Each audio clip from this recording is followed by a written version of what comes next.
Hello everyone, আসসালামু আলাইকুম। আমি সৌদি প্রবাসী। আজকে আমি গরু মাংস রান্না করব। কীভাবে রান্নাটা করি তোমাদের সাথে শেয়ার করব। প্রথম আমি তেল দিয়ে নিয়েছি সামান্য পরিমাণ। এখানে খাল আছে, তেজপাতা আছে, গোটা আছে, লং আছে, গোলমরিচ আছে, আমি দিয়ে দিলাম। এখানে আছে পেঁয়াজ কুচি, সামান্য পরিমাণ দিয়ে দিলাম।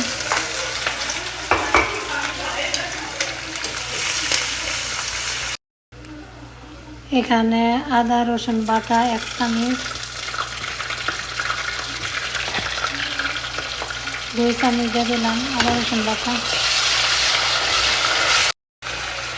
সামান্য পরিমাণ পানি দিয়ে দিলাম। এখানে লবণ আছে, হলুদের গুঁড়া আছে, মরিচের গুঁড়া আছে, ধনিয়া গুঁড়া আছে, কারি পাউডার আছে। এখন সব কিছু দিয়ে দিলাম। এখন দিয়ে দেবো গরুর মাংস।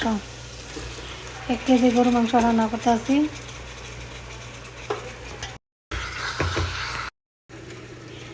এখন দিয়ে দেবো আমি গরম পানি করে নিয়ে আসছি। গরম পানি ঢেলে দেবো সামান্য পরিমাণ।